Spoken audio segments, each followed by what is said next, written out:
too much to boss around. I'm glad to introduce you to Dr. Lam, who is an expert in ICANN things. If you don't know what ICANN is, you need to look it up.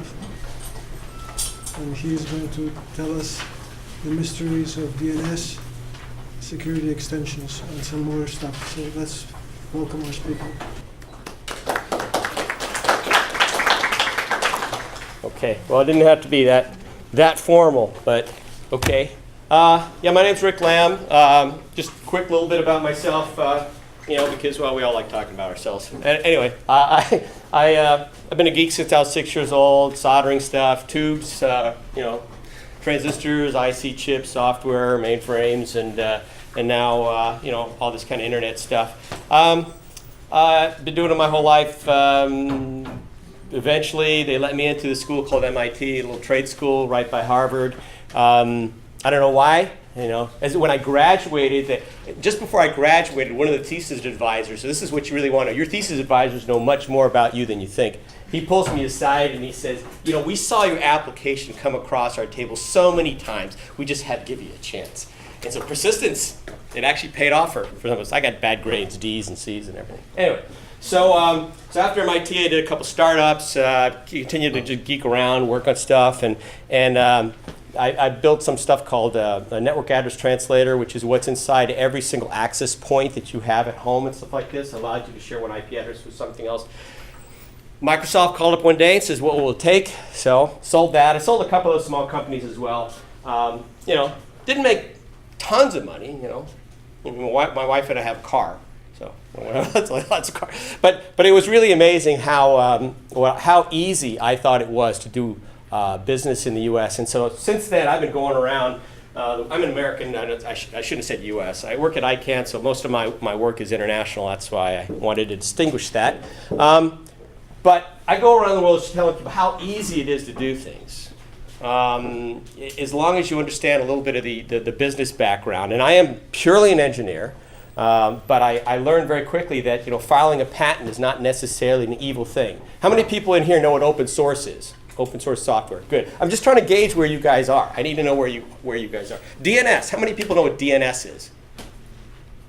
Okay, good. Perfect mixture. Okay. Anyway, so a couple startups did that. I felt like, okay, I have to pay back, so that I desperately was looking for a way to. This will sound corny, but work for the government. I wanted to pay back. This is really cool that, as an American, I can walk down the street, fill out a form, incorporate myself, start a website up, and people start downloading my product, and then Microsoft gets nervous. So I work for the State Department, Foreign Affairs Department, and there's a little bit of a theme here as a bucket list. My dad worked there. He died actually while I was working there, so I'm checking a lot of really weird boxes here. So. But anyway, I realized that not all civil servants are losers and really, really sharp. That was the hardest job I ever had. You would write, basically Colin Powell, I don't know how many guys remember that, but he used to be Secretary of State for a while. We'd write documents down at my low level and it'd filter up to the top, right? And he'd come back with his notes on the side.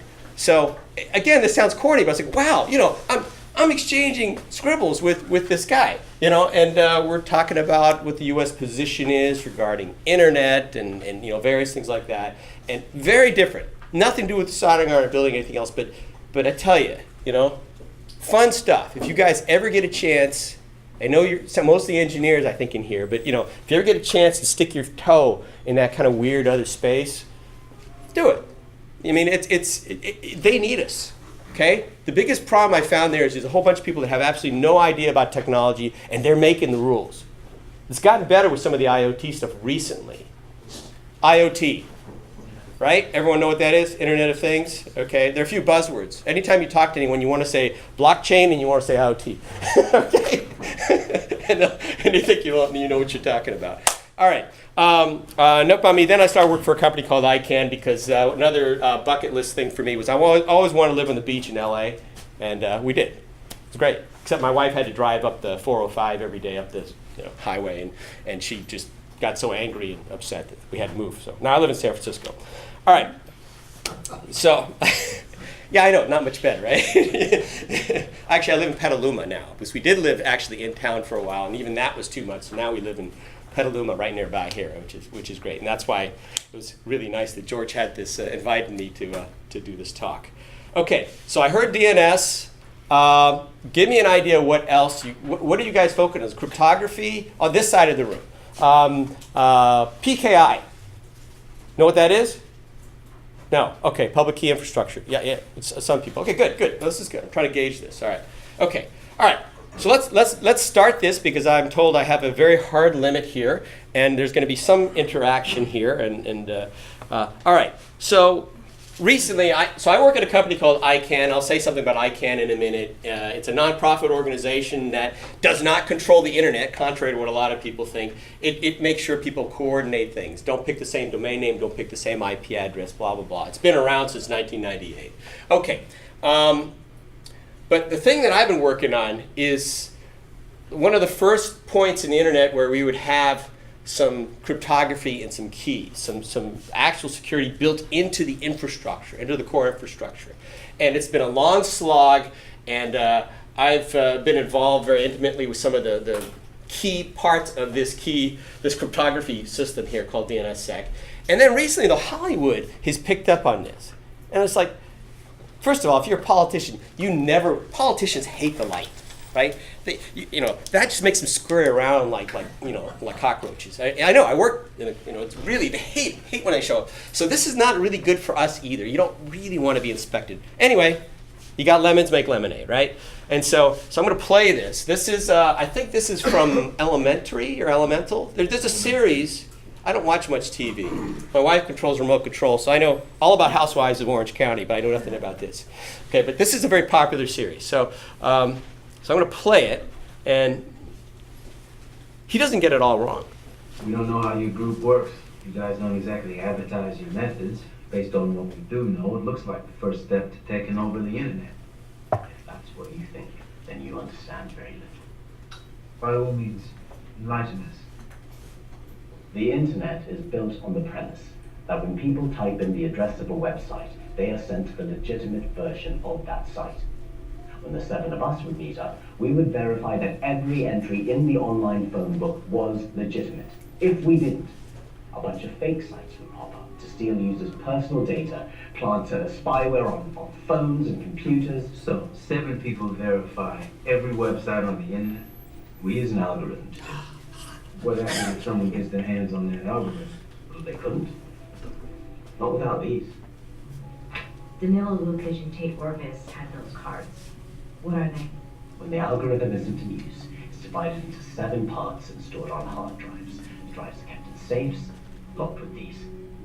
But even if someone snatched all of our cards, and whoever poisoned our lunch obviously didn't, they'd still need to clear a dozen Snake hurdles poison. before they could do any real harm. What do you mean? We're just the first line of defense. There are backup algorithms, Come on. fail-safe alarms, replacement key holders. There isn't a scheme I could imagine that would actually benefit from my friends dying. Okay, so half hype, half BS, right? But not too far off, and based completely on a design that I created that actually does operate now, and it's open. We have 4 key ceremonies a year. Any of you are free to come by and visit if you want. So you talked about the DNS, okay? So when you go to a website, you type in something, and it sends you to an IP address, and away you go, right? So in order to drive this point home, and because the best class I ever had was one where I couldn't sit back in the room and fall asleep. It's one where you were forced to interact. So I'm gonna do that here, and I'm gonna hopefully with this little demo very quickly show you how the DNS works, the domain name system, which sits behind every single web page, every single email, every single everything. Okay, it's been there since 1983 and has not been changed much. So I'm going to start with www.google.com. You get up in the morning, you go to your website, and you type www.google.com. All right, what happens? Okay, who wants to be Google? I'm going to pick someone otherwise. So raise your hand. Okay, you're Google. Okay, he's Google. All right. the domain name system is split in layers. So Google is one company, com is another company, and then there's someone at the very top of the internet. That's us, ICANN. Okay. Who wants to be.com? They have 100. This is being taped, right? Yeah. So they have over 100 million domain names. Say $10 a domain name. That's how much per year. You do the math. Okay, $1 billion a year for maintaining a database. Who wants to be.com? VeriSign. It's a company called VeriSign in Reston, Virginia. She does, right there. Okay, thank you. Thank you for volunteering. Okay, you're .com. Hey, everyone's watching you because that's a lot of money. Okay, and then someone needs to be the root. Okay, who's going to be the root? You're the root, right here. Got the glasses. Okay, all right. So what happens when I first type in www.google.com? It goes to a server in my ISP, and my ISP has no idea what to look for. It doesn't know where Google is. It doesn't know where com is. It doesn't know anything. It only knows where a set of special servers called root servers distributed around the world are. So it has, if I say IP address, how many people know what an IP address is? Thank you. Good. Okay, so I don't have to go over that. It has 13 IP addresses. Okay? So my first question is to the root. So I go to the root, and I say, how do I get to www.google.com? What is the IP address for www.google.com? I'm asking you, the root. Isn't it 3 digits? Period, 3 digits, 4 3 digits. digits? Right. He's right. Okay. But the 4 root, digits. but the root doesn't necessarily know, because the root only knows about the root. This is how the DNS works. Each layer only knows about themselves. That's why it's distributed. That's why the internet works as well as it does. Okay? So you don't know, but you know where com is. So the idea is each layer in this name, each person knows about the next layer up. So I ask you, what is the IP address for www.google.com, because I need to hit a server at Google. I asked you that question, but you don't know, so what do you tell me? You tell me where com is. And is that some of those 12 digits? Yes, it'll be a dotted quad is what they call it. Four digits. So where's .com? So you point to her, okay? So then I go to her, all right, and I go, okay, I ask you the same questions. I'm just a stupid server that just came up. I have absolutely no idea about anything. I know about him, but I knew about anything else. Now he just told me about you. So now I know about you. But I ask the same question. What is the IP address for www.google.com? You don't know what it is, right? Do you know where Google is? Yeah, right there. Thank you. Perfect. All right. So then I go to Google, and I know this guy's kind of a ringer here. So I ask Google, what is the IP address for www.google.com? Write one down. Just make something up.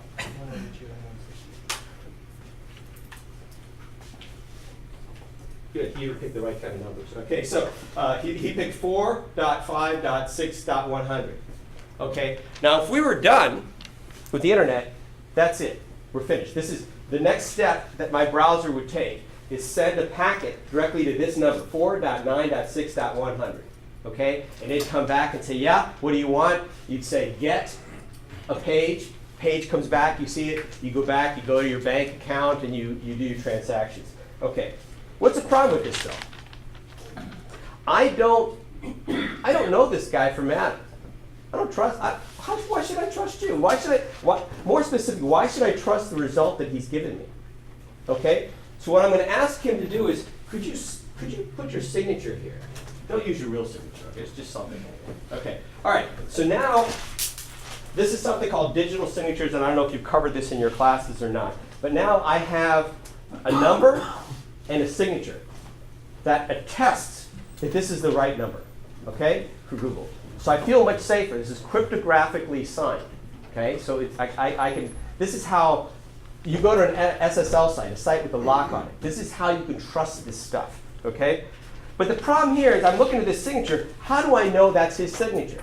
You know where I'm going with this, right? So I look at this and I don't have anything to compare this to. The only person that knows him is Com. So I go to Com.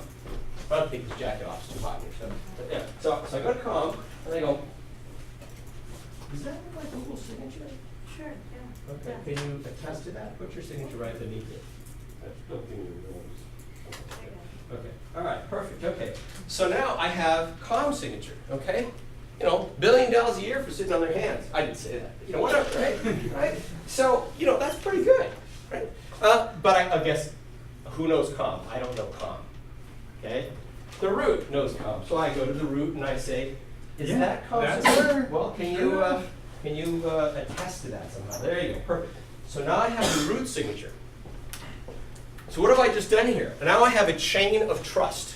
Okay? I can look at each one of these signatures to verify that 4.5.6.100 is in fact what is the IP address for www.google.com. All right? If I didn't do that, the biggest problem is something called cache poisoning, redirection. So you get redirected to another website that looks just like the Bank of America website or the Google site, and you type in, you merrily type in your credentials, your login, and stuff like that.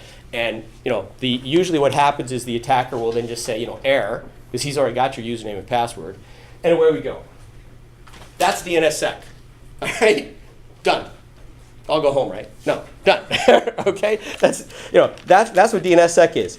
But notice that I only needed one signature to verify this. I need my own copy of root signature that I can compare that one signature with. Because if I trust root signature and I compare those, I can then compare that to the other signatures and I can follow this chain and I can verify, validate anything. All right? This is what's cool about DNSSEC. Okay? The internet has nothing like this. All right? This is something that sits at the top of the internet, works in Russia, works in China, works in Brazil, India, all these countries that tend to disagree. I don't know about North Korea. Don't ask me about North Korea. I have no idea what they're doing. All right? So anyway, that's DNSSEC. There are other things we could go through here, and I might refer back to this in a minute here to show you things like denial of service attacks, various things you might be hearing about the internet. Okay, ICANN. What does ICANN do? I have to say this. This is, that's where I work. They make sure that there's only one Google.com. They make sure there's only one com. They make sure that there's only one 4.5.6.100. Okay? How do we do that? It's through a lot of organizations, meetings. We have 3 meetings a year. I just came back from one in Abu Dhabi last week. We have them around the world because the idea is we want to embrace the rest of the world. The idea, since we're talking somewhat informally here to understand things, the internet was invented in the US. Okay? It was a DARPA project.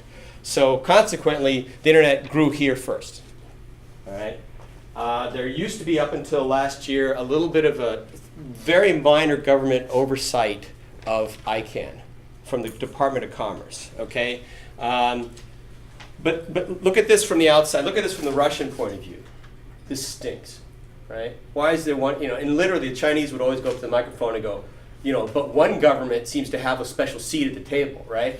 So it's very political. ICANN is very political because of this. Yes, sir. The process you went through with the verification Yes. signatures, does that work with like .gov, the same process? Yes, it does. Exactly with .gov. And yeah, thank you. And .gov, because it is our government, right, screws this one up a lot. These signatures actually have timestamps, and they often expire because not for any kind of nefarious reason, just because they're not keeping their servers updated or something. But yeah, .gov, .mil is even more interesting. They also have had some problems in the past. I think they're run by either NSA or CIA or something. Anyway, so but very political. So that's why we spend a lot of time traveling around the world, basically trying to bring other people into the fold and have them understand this. Because he's root.